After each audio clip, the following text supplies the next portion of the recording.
Good morning, and welcome to the next chapter of Pittsburgh. For those who are visiting, let me see a show of hands for the people that are visiting Pittsburgh, and keep your hand up if this is your first time to our city. A few. Well, welcome. I'm going to give you a little brief history of Pittsburgh, and then let this program begin. Pittsburgh started, and when I say the next chapter of Pittsburgh, what I mean is we've gone through a couple different time periods. In the way that I view it, we're on chapter 4. Chapter 1, back in 1753, the French came here, and they looked at this area, and they saw it as the gateway to the West, and they saw it as far as the New World would go. And they set up a fort called Fort Duquesne at the confluence of the rivers. And they set it up, and along came a young major into the Virginia militia, and his name was George Washington. And he marched over the Laurel Highlands, and he said, wait a minute, we want this land for the British.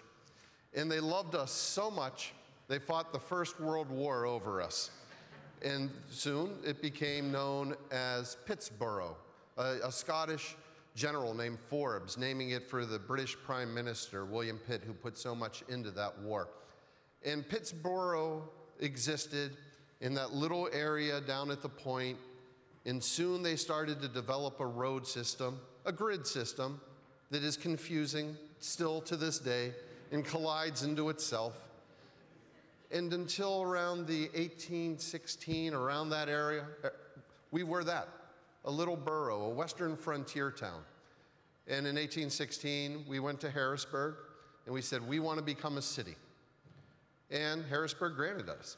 That was the last time Harrisburg gave the city of Pittsburgh anything, by the way. And Ebenezer Denny became the mayor. So chapter 1, western frontier town, the gateway to the west. Chapter 2 begins, the industrial city. A couple of guys got in a boat down right by Heinz Field. Their names were Lewis and Clark, and they set off. And all of a sudden, this wasn't the western frontier anymore.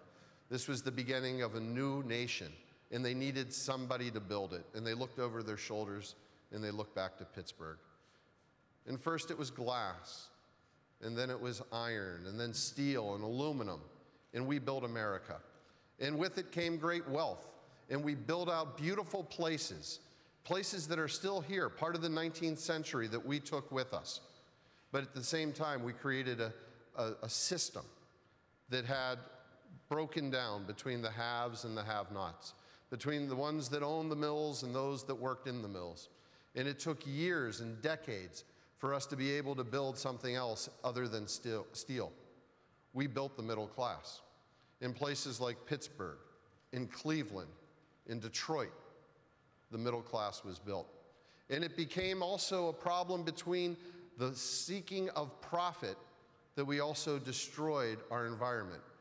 We had air that was dangerous to breathe. We had water that was poisonous to drink. But like Pittsburghers, we went about solving it. And it wasn't just the legacy of people like Carnegie and Mellon. And I kind of wish at times that Andrew Carnegie and Frick didn't hate each other, because if they had partnered together in the university, we could call it Carnegie, Frick, and Mellon.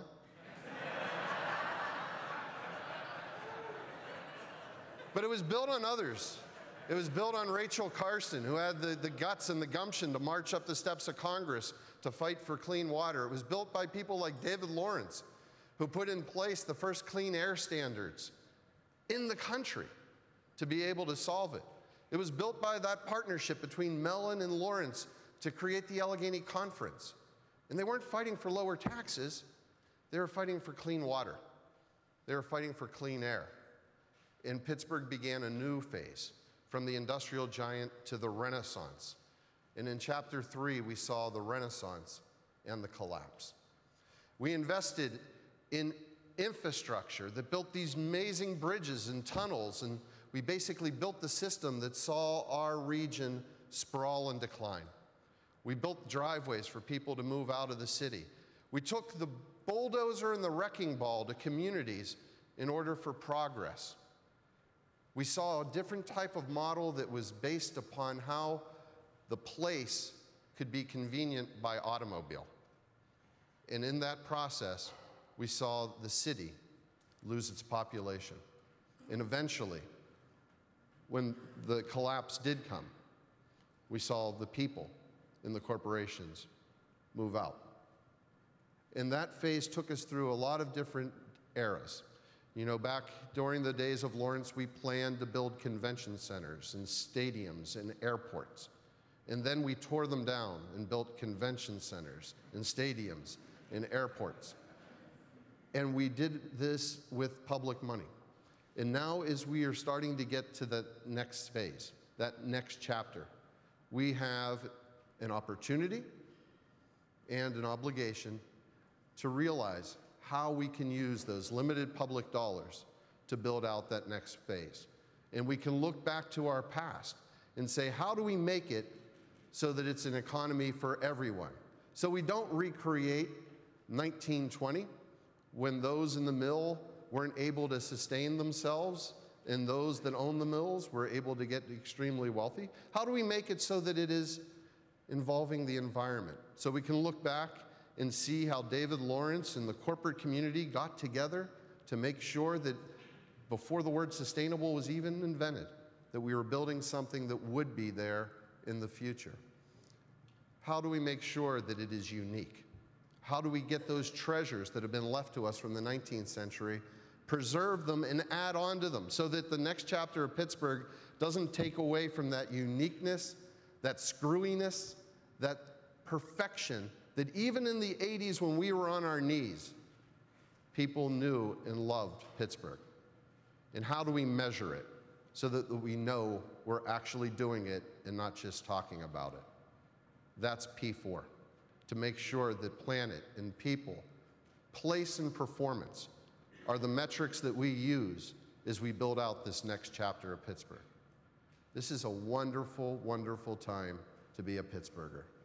We have the opportunity to build on something that is so great and to add upon it the real true measurement of being a 21st century city that other cities will want to follow. And it only happens through partnership. And that's why it's my honor to be able to introduce André Heinz. André and I had a conversation about a year ago about what we can do to get the best practice models from around the world and bring them to Pittsburgh, to have the opportunity to learn how it works, because it does work, but we have to all get behind it. And at the same time, allow people to come to Pittsburgh to see the wonderful things that are happening here. And without André's support, this would never have happened. This is a stage for Pittsburgh to get back onto the global scene.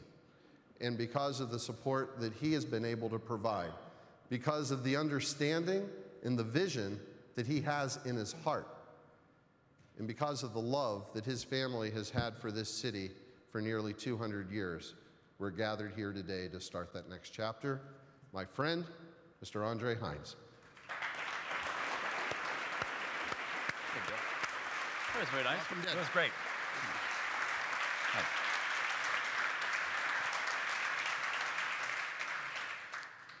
Every time you give a public talk, there's a little bit of butterfly activity in your stomach, but then when Bill comes out and makes everyone laugh repeatedly, it only gets much worse. So don't expect, there you go, thank you. That was the laugh I was looking for. It makes it so much easier.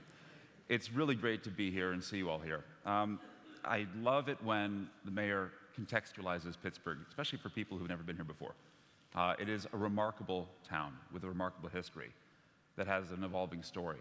And you are all part of that story.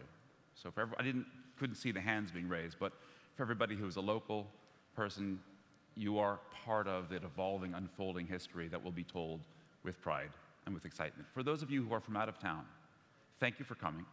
This is, with the weather cooperating as it is, and with this view, we get very proud ourselves to be able to show off our city. And to me, it is a very natural thing to have happen for Pittsburgh. This has been a town that has benefited from something that I think we hold dear, even if at times we take it for granted, which is we actually have a functioning, innate sense of community here. We are, maybe you could say it's a function of scale, it's a function of history, it's a function of island biogeography. The fact of the matter is, it's a lovely town with nice people who like to work together. And that is part of the reason why this bridge, I think the mayor's instinct was quite remarkable when he said, I would like to also learn more about what's been going on in Scandinavia, where you've been spending a lot of time studying some of the successes in that model. And you might say, the social cohesion that you have there, in many respects, mirrors what occurs here, even though they may unfold differently. And so that's sort of the genesis of what is a quite exciting gathering. And over the next 2 days, what we hope to hear about is a shared experience of what people have discovered in their attempts to address the topics of people, planet, place, and performance. So I'd like to say really just a few shout-outs and thank yous. First of all, to our co-host, Mayor Peduto, who is remarkable, and without whom, truly, that question never would have been asked, and this would not have occurred. I'd say, so thanks, Bill, for sure. And, they say behind every great man that, well, in his case, there's an army. Bill has a staff of remarkable people who chose to leave great jobs in sexy cities like New York and California, places in California, to come here in response to his call for quality, in response to, we're looking for people who are the best in their field. And they've been sort of visible behind-the-scenes support to help pull this off. So too is Brookings Institution. You'll hear from Bruce Katz later. I'd like to say thanks to them. To John Manicherry, kind of a collaborator and sort of a fellow voyager in this reimagining of place from Sweden, whom you'll hear about in the next session. As well as, of course, the Heinz Endowments, as well as our colleagues in many of the other foundations that have been really supportive of this effort. But most of all to you. We've heard that the enthusiasm to attend has been just off the charts. We're at capacity. We had to move the venue from Google to here. But I would also like to say thank you, EIC, and thank you, Google, who'll be hosting that dinner tonight. This couldn't have been a better location for us to have a conversation about it, reimagining some of our options for the future. I think this conversation happens all the time in Pittsburgh, actually. I mean, I'm looking at you, Don. We know what happens all the time. And it's due not just because, but because many of you are committed to having and driving these agendas. What's special about this conference, besides maybe the scale and the international aspect, is the timing. We are right now at a moment in Pittsburgh's history where there's a lot of groundbreaking, a lot of bricks and mortars, bricks and mortar projects that are beginning and are about to be committed to. And this, to my mind, is a time when we should say, wait a second, here we are in the 21st century with a lot of change going on. What is our model? How are we preparing ourselves for things that can be very disruptive to standard ways of thinking about how we live? Whether it's transportation or information infrastructure. How do we think about fundamental issues of equity and access? I mean, it is also interesting that we're looking above this remarkable 1960s sort of Corbusier scar that bifurcates a hill district. Let it be a reminder of, to keep us humble while we also are exploring about this question of what can we do to have a profound impact in a positive sense. So all I can say is I'm terribly excited to hear from you and to have sidebar conversations in the hall when we have amazing juices. Thank you for whoever did that, by the way. And with that note, I'll just say thanks for being here. I'd like to introduce now John Manicherry, whom I mentioned earlier. He'll be the MC for the planet section. And let's have a great time. Cheers.